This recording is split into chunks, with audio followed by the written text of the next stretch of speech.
This man is Danny Douche McCarthy. A lot of people will be asking about the douche part of it as well. It was Danny Douche, Douchey, or Doonchey, which was referred to as small. So all you need to have is one look at him and one look at me. It's hard to beat nature. So, this man, I loved the way he had the idea and the vision at such a young age to go on and do what he'd done. So what I'll do is I'll go back. He was born in 1896, okay? And at the tender age of just 12, himself and his brother Mikey Carty, they became members of the Fife and Drum. The Fife and Drum at that time was operating out of the back of what we call Padmac Shop. He was stationed there for many years after himself and, as I said, his brother Mikey. So it was during the following year he befriended two other people. One, Paddy Sullivan, and one, Larry Coleman. They became great friends over the next 40 to 50 years. At that time, sorry, Aoife mentioned the Youghal Barracks. At that time, there was a barracks at the top of Cork Hill, the Youghal Barracks. In this barracks, there was a military band, okay? It's always referred to as a military band, but basically it's kind of like a brass and reel band, really. You know, but it was the military band was there. It never had, and they never do have full pipers bands. They don't have full bands with them. The pipers are predominantly always attached to infantry units. It still is the same way today. So from time to time, there would be anything from 2 to 4 or 6 to 8 pipers attached to this military band on Cork Hill. And my uncle Mick, Kieran's dad, Kieran, by the way, is a former band member and former drummer. His dad told me that the barrack orderly sergeant in the barracks, the very first one when they started to go to the barracks first, was the real McCoy, the boots, the San Brown, the stick, the handlebar moustache, and when Douche and Paddy Sullivan and Larry Coleman were caught on in the barracks, he said that they were sent packing down Cork Hill with the Sergeant Major's boot in their backside. So, but as the changeovers did come at that time, they came after 3 months, 6 months, and 12 months.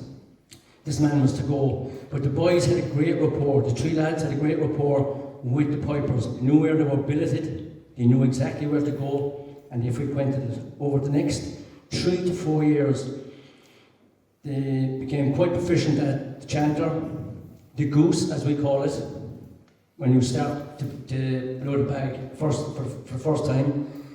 Then you progress to 1 drone, 2 drones, and 3 drones. They became quite proficient at this.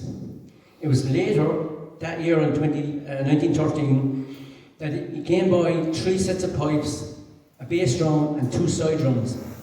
His idea then was that the following year, 1914, he was going to make his own band.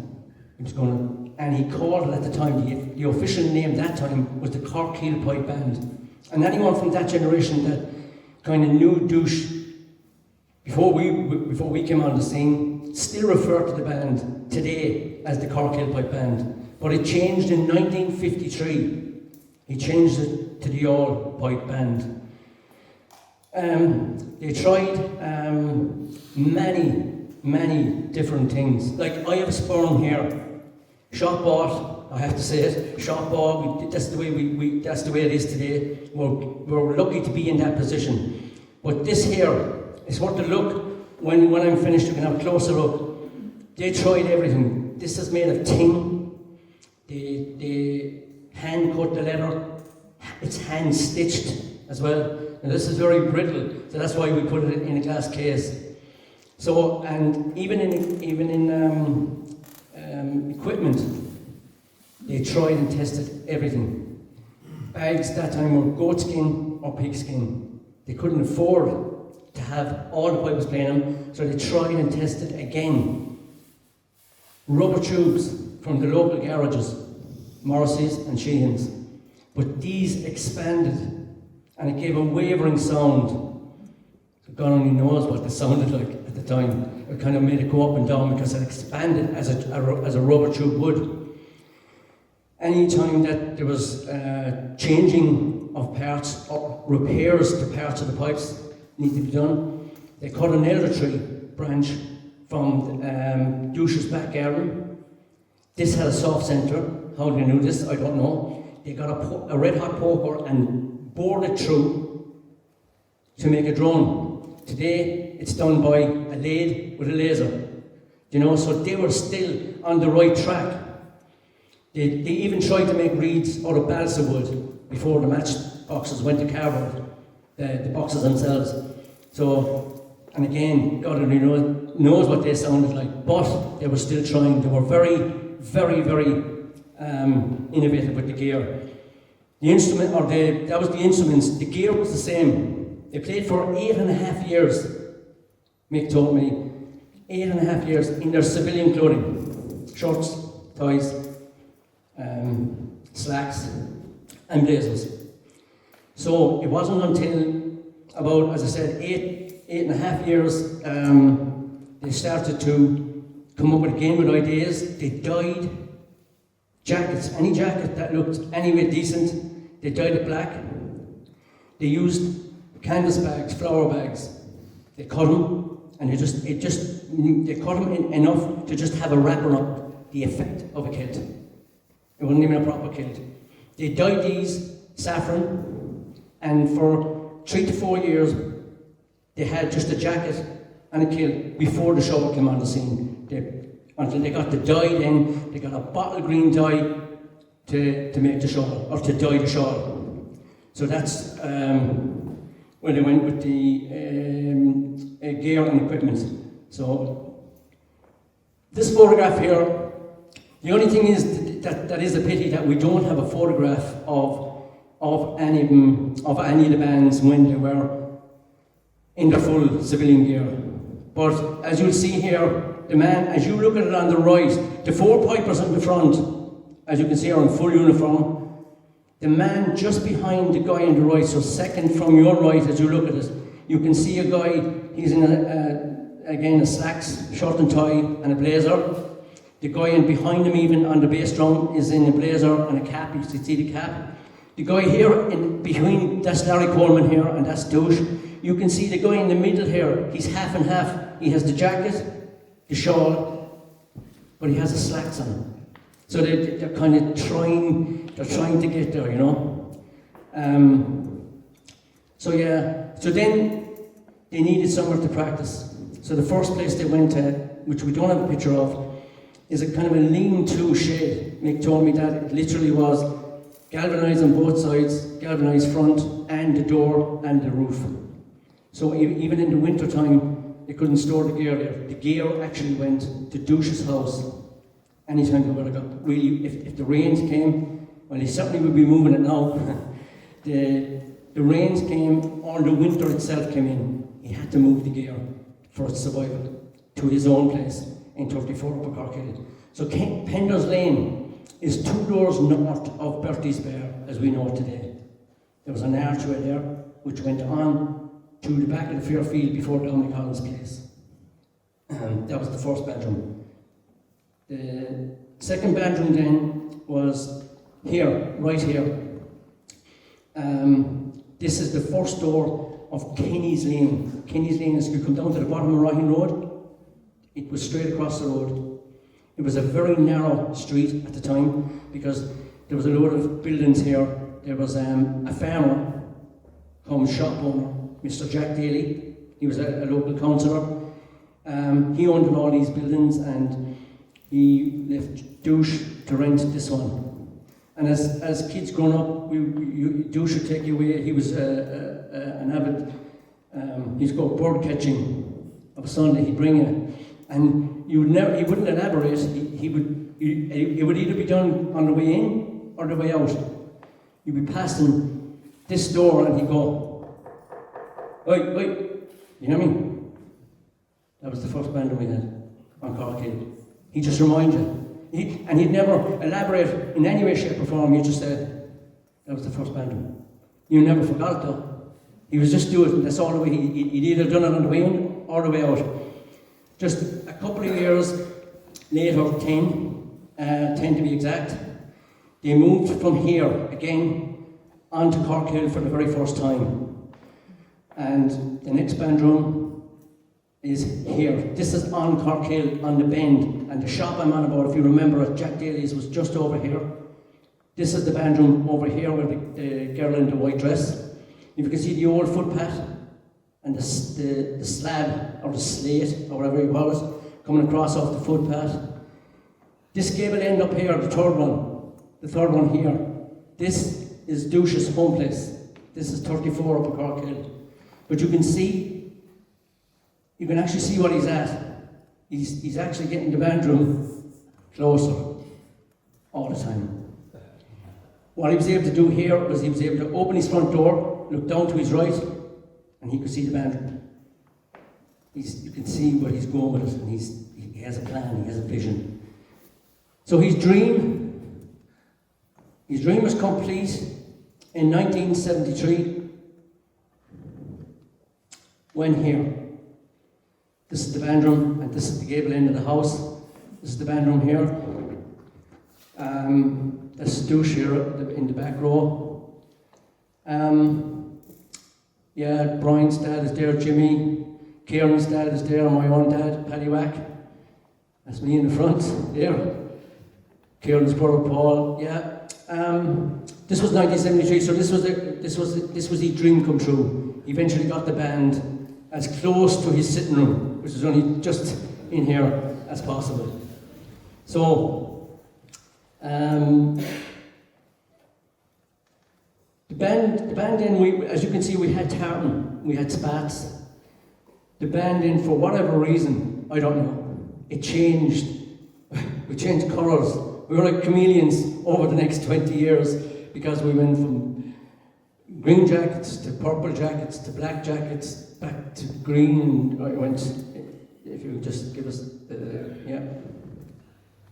As you can see, look, we kept the spats, we kept the tartan, but we had purple jackets.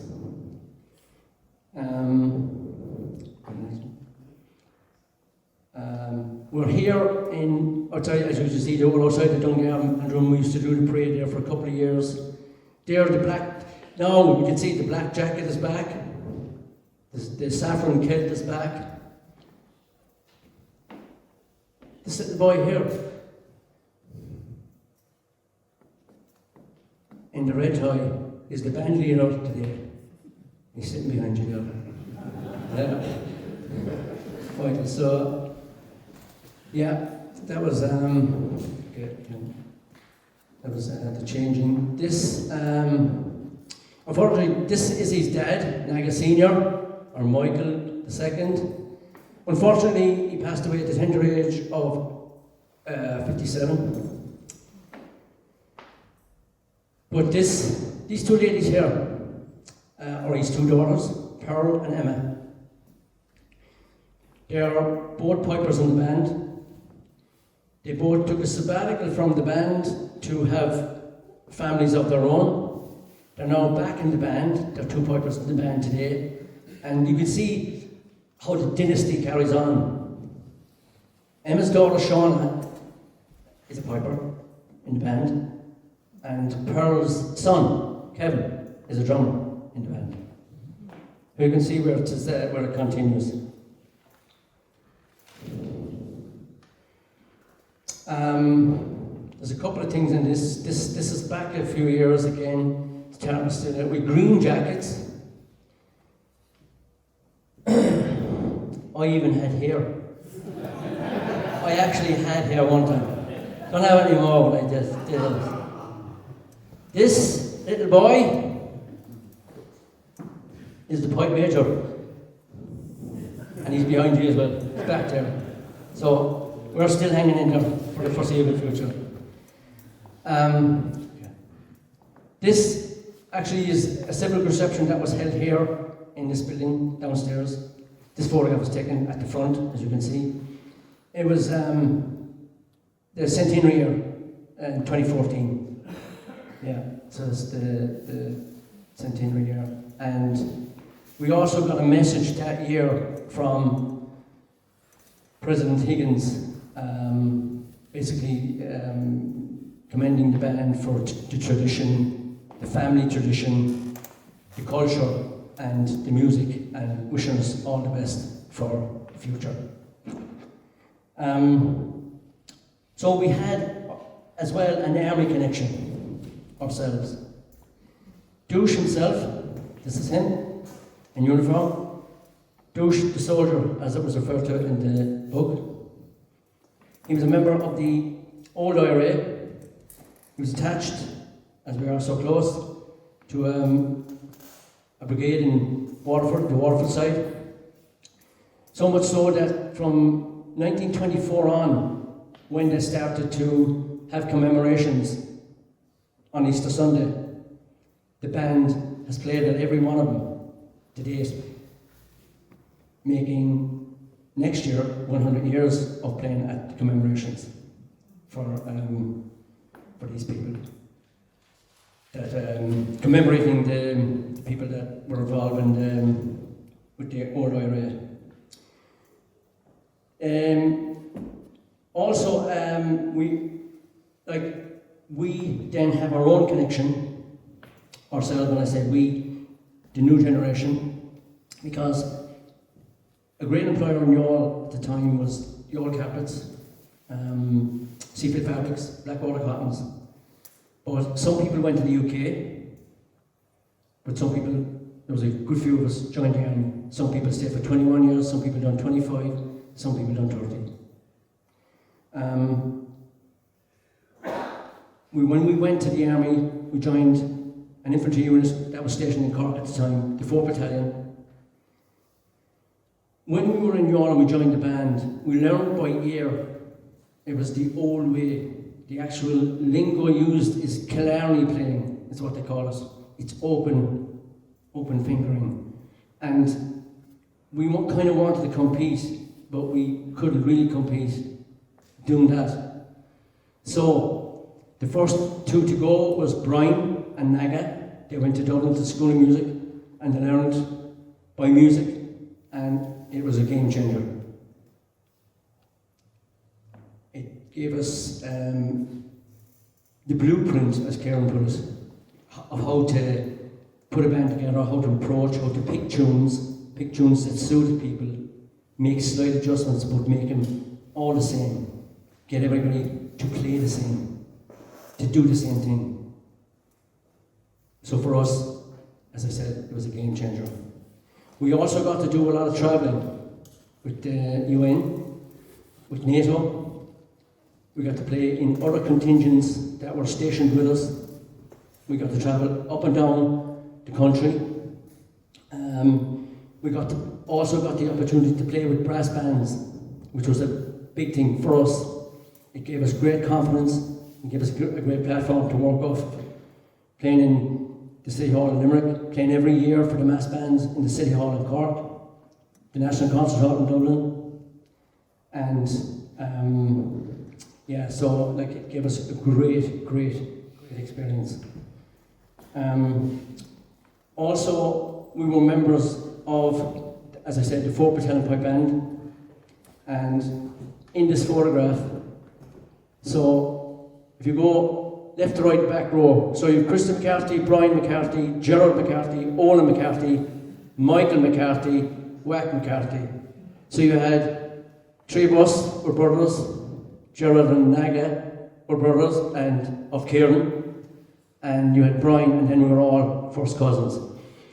It's also interesting to note that these two men here, these two drummers here, the two local men, this guy is from Southwest Terrace, Paul Fitzgerald, and this guy, interestingly, is Di Sullivan, if anybody knows Di.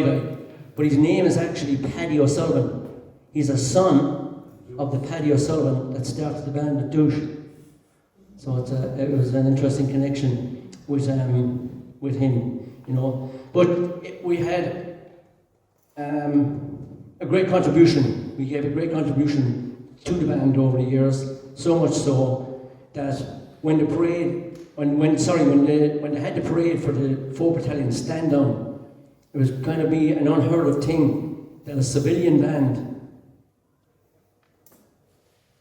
would be invited, even in their civilian uniform. And as you can see here, this is the parade, and you can see he's a piper with us at the moment. There's Olin, and there's Whack McCarthy, Patrick McCarthy, and myself. You can see that we actually played on the parade, which would be kind of unheard of. It would, you know, it's unprecedented at the time. So we're up to competition, and as you can see here, this trophy, magnificent. Again, have a close look at it, but just be careful, because one of the handles not the best. But it was played for. It was in the competition in 1928 and 1929 respectively. It was won by all on both occasions. Douche brought it home, and it's been with us ever since. This was to happen again, not with this trophy, another trophy. This was to happen again in 1993 and 1994, when at a festival down in Ballycotton, this was to happen again. All these competitions happened outside the rules and regulations of the IPBA, the Irish Pipe Band Association.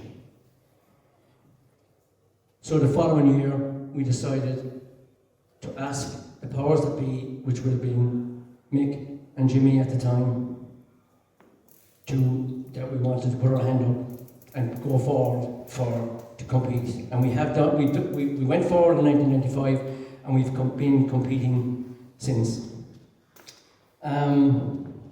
We've competed in the Munster Championships, the Leinster Championships, the Ulster Championships, the All-Ireland Championships, the UK Championships, the World Pipe Band Championships. In New Ross, in 2014, there we were 4th place, our best prize to date. Our first place prize was here. We won the Cullen Championships in 1996. Our first Munster title was 1997 here in Larry, and we went on actually to win. In later years, we went on to win, which it was a record at the time. I don't know if it stands today, but we won 4 in a row. And next up is this was a first as well. In our grade, in grade 4, these were the 3 trophies on offer, and the band won the 3. So what we call sweeping the board is what they call it. So this is, and it's significant as well to the band, because it's the Naga McCarthy Perpetual Cup. So that's the competition side of it. The leaders of the band were Danny Douche McCarthy from 1914 to 1970. Mick McCarthy, 1970 to 2004. Naga McCarthy, 2004 to 2015. And Naga Jr., 2015 to the present day. The pipe majors were Douche himself from 1914 to 1967. Jimmy from 1967 to 1995. Naga, 1995 to 2001.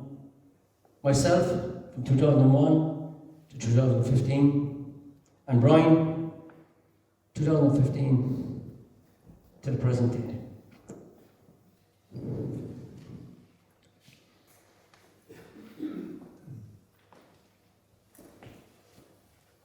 This is an opportunity as well for me to say a big huge thank you to you, the people of Youghal. Only in recent weeks, where we had a very successful Flag Day.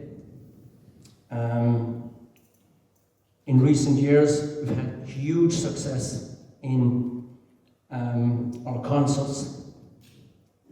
So it's a big thank you, as I said, to you, the people of Youghal and the surrounding area. So I'll just fast forward through the important dates for you to remember. So 1914, Douche founded then the Youghal Pipe Band. In 1964, on Patrick's Day, he celebrated 50 years. 1973, his dream came true to open his own permanent home. Sadly, in 1983, Douche himself passed away. In 1984, there was a monument erected in Barry's Lane in his honour. 1993, we travelled abroad for the first time to Lamar Plage. We travelled back to that region again to the Inter-Celtic Festival in Lorient on 3 occasions: 2004, 2005, 2011. In 2014, we celebrated 100 years here. On Paddy's Day, we kept up the tradition. That same year, we travelled again abroad to the World Championships in Glasgow. And at first, 2023, we swept the board.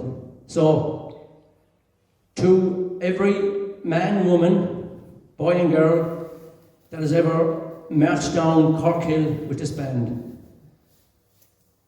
with this incredible, really, institution, Youghal Pipe Band.